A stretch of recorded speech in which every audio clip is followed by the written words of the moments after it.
pumpkin-y. Hello, friends. It's almost Halloween, so I thought we would do a little pumpkin celebration here, a little Halloween celebration. We're going to do a review. Number one, Panic by Chris Curry.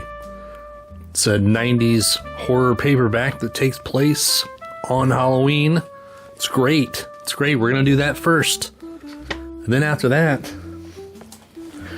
we're going to show off some Halloween books, some other Halloween books that we have, pumpkin-centric, and it's going to be a lot of fun. It's going to be cool and a lot of fun. How often do I say it's fun? Is it fun? Is anyone having fun? I'm not having fun. And I know what you're thinking. Nick, Alex from the Bookubus just did this video a couple days ago. And you're right, she did. She did it first. Propers to Alex over there. We're going to link her video down in the description area, whirlwind.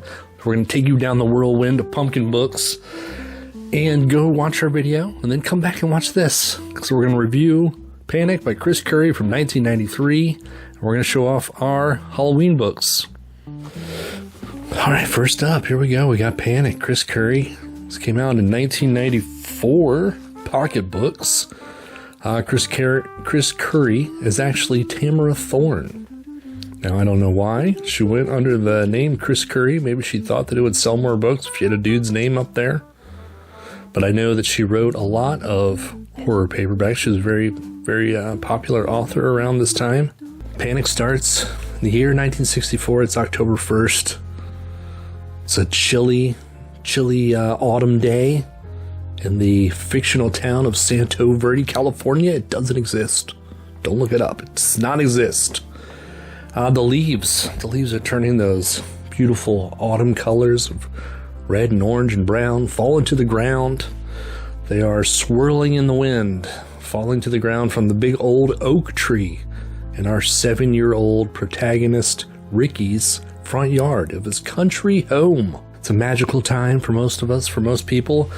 It's a peaceful time. You get out your long sleeve t-shirts. You get up your zip-up hoodies. You get your pumpkin spice coffee. I already drank all mine. This is like the 8th take. You get out your pumpkin spice coffee. You sit by a roaring fire with your vintage genre fiction paperbacks. It's great. Everyone loves it. Except for poor little Ricky, because poor little Ricky has the sight. And what is the sight? The sight is a hereditary curse, blessing? I don't know. But he can see that those leaves out there floating around, bobbing, dancing in the wind are not actually leaves. They're these little impish creatures known as green jacks. So the green jacks, they partially exist in our world and partially in their own world. They're like kind of in between the planes of existence. They are kind of like spectral mists to the rest of us. But to Ricky, he sees them for what they are. And unfortunately for Ricky, they know that he can see them. So they'll taunt him, they wave to him, they walk up to the window and stare inside while he's in there watching his programs. They're like, hey Ricky, hi Icky Ricky, come out and play. Smiling mischievously as green jacks do. And Ricky's terrified of these things. You know, he's 7 years old. He's the only one who can see them. Even his twin brother Robin can't see them. One night they're sitting there with Grandpa Piper, who recites the story of the Green Jacks to them once again, and for the first time for our benefit. And we get the backstory that it's a Scottish folk tale, that the Green Jacks and the Pipers are connected, and every once in a while, one of the Pipers will be born with the sight and the ability to see the Green Jacks. And the Green Jacks' ultimate goal is to trade places with one of the Pipers. So if they are knocked unconscious, a Green Jack can enter them and kick their spirit, their essence out of the body, and they have to go live in Green Jack world, and the Green Jack becomes a human. Now, this wonderful story to Robin, Ricky's brother, he loves it. He loves that Ricky thinks it's real. He thinks it's hilarious. He loves messing with Ricky, playing practical jokes, but he loves him, you know, but he's like, haha, you're scared, you're a chicken. So Robin is very intrigued, poor Robin, because he was born without legs. So he kind of he asks Grandpa Piper, like, if I become a Green Jack, am I going to be able to run around the tree? So it's almost appealing to him to become a Green Jack. Ricky, on the other hand, knows that it's real and is absolutely terrified of the Green Jacks. But for the most part, they won't harm him. They can't. They can't come into our world. They can't touch them. They can't touch real matter. Except on Halloween. On Halloween night, they become a real entity. And to do this, they kind of are Voltron-like, and they like get together and they become this big giant tree creature called Big Jack, only on Halloween night, and now they can physically attack people. So it's Halloween night. 30 days later, Halloween night, Ricky is terrified to go trick-or-treating. He gets the gumption together, he gets his courage together, and he goes out. And he does see Big Jack, but Big Jack doesn't come after him, which is weird because these Green Jacks, they know, they want Ricky to inhabit. They really want to inhabit Ricky because Ricky has the sight, which means not only do they get to be human, they can still interact with their friends and their family in Green Jack world. That's the ultimate goal. Trick-or-treat is over. The boys are at home. Robin is playing a practical joke on Ricky, and he's by the window. He's got the window open, and well, what do you know? There's Green Jack. Green Jack is right there by the window. Green Jack tries to attack, and Robin tries to fight back.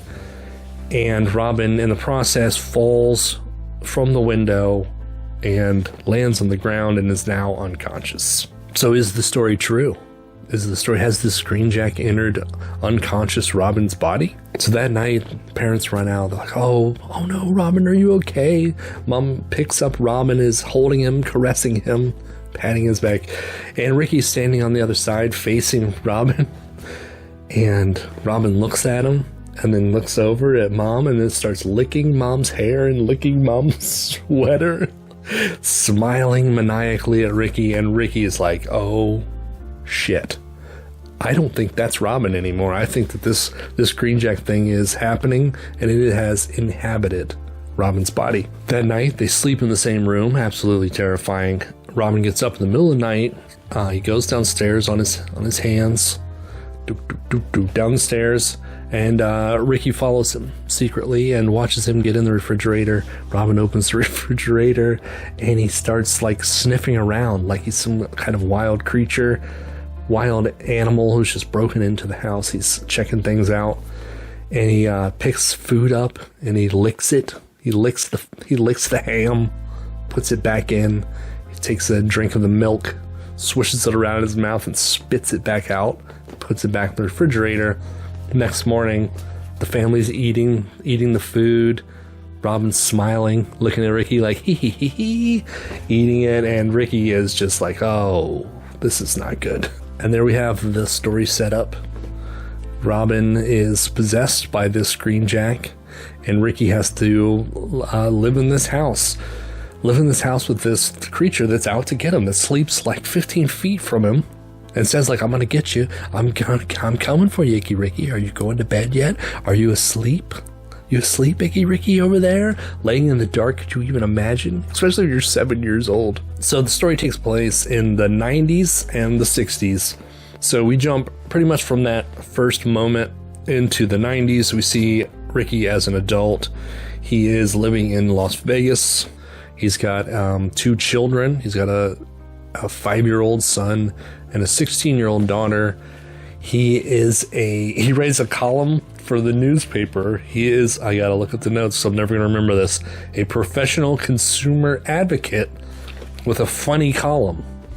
Sounds hilarious. Let me tell you, I bet he's not very good at it, because he doesn't say one funny thing this entire book. So yeah, even in his grown-up years, he's a pretty neurotic fella, pretty on edge. His wife was killed in a car crash. His parents were murdered. His brother Robin was killed. Yeah, I can see why the guy isn't very funny. I don't know how he got the job to write a humorous consumer whatever advocate column. So Chris has inherited his family home. He's actually owned it for many years, but he just didn't do anything with it. until his daughter is turning 16. And he's like, you know what? This girl is coming to maturity, and I do not want it to be here in Sin City. So we are getting out of Las Vegas. We're going to move to the family home back in California. All of that Green Jack stuff is behind me. It wasn't even real. Robin didn't get possessed by a Green Jack. He was just a little off. And we're going back home. We got to go live in this. We got to go live in the home. So the question is, once he gets back, will we see the Green Jacks? Was it all in his head? What really happened to his brother Robin? It just says he was killed. How was he killed? If the Green Jacks exist, will they be after his 5-year-old son? Or is Icky Ricky still the main focus? And here's where the time period jumps from the 90s back to the 60s. You get to see more of the Green Jack Robin torturing Ricky. What happens to the parents? They are murdered.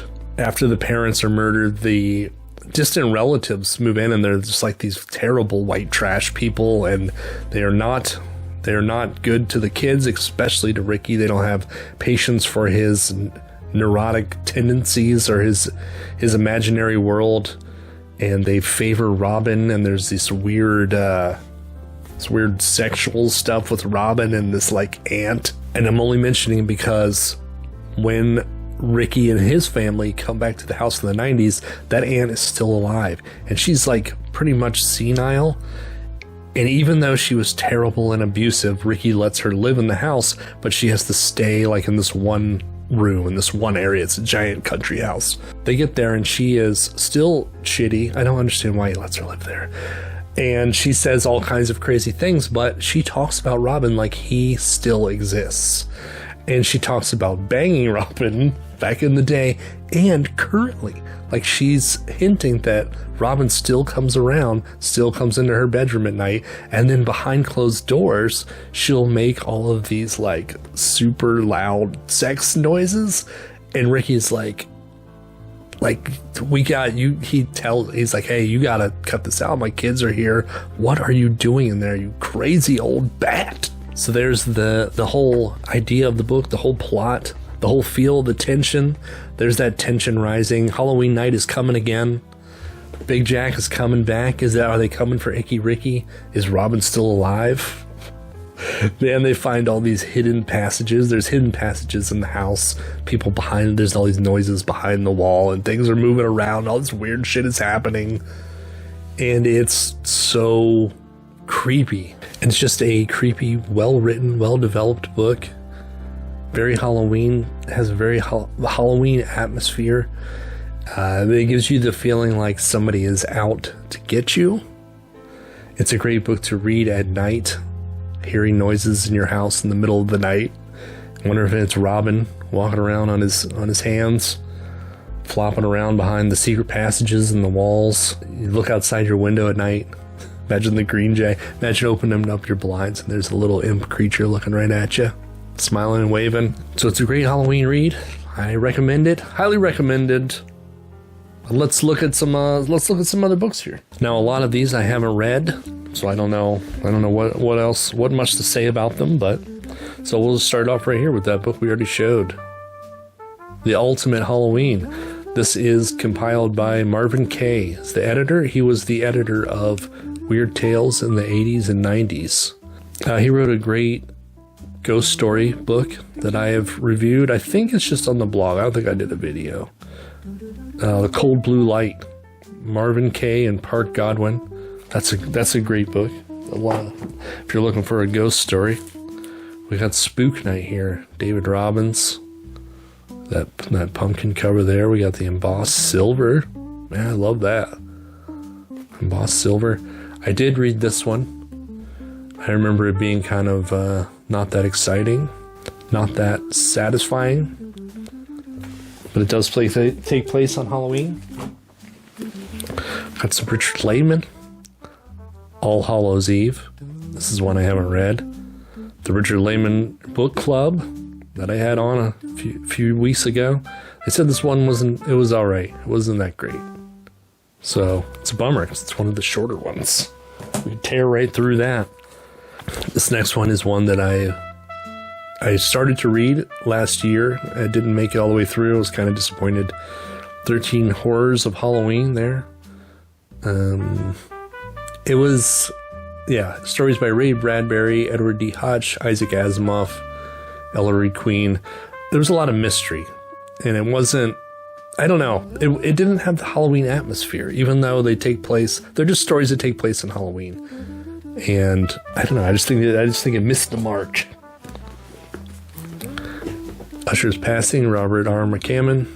I have not read this one. I have read like 3 other Robert R. McCammon books, but not this one. Heard it's wonderful. It's got a pumpkin on the cover. We got Agatha Christie, The Halloween Party. I know, I made that joke 100 times. This one does have a review on the channel. I was not thrilled with this one. It came off like a cranky old lady complaining about the kids these days, and not really very Halloween. No Halloween atmosphere. The murder takes place during a Halloween party, and that's about it. And then the rest of it is just, I don't know. These are 2 that I think Alex showed in her video, but I'm going to show them anyway. These are my wife's. I just wanted to show some kids' books, because I always give Brian shit about kids' books. We got The Pumpkin Principle. Look at that. Yeah. This is, I don't know. Pumpkin Principle.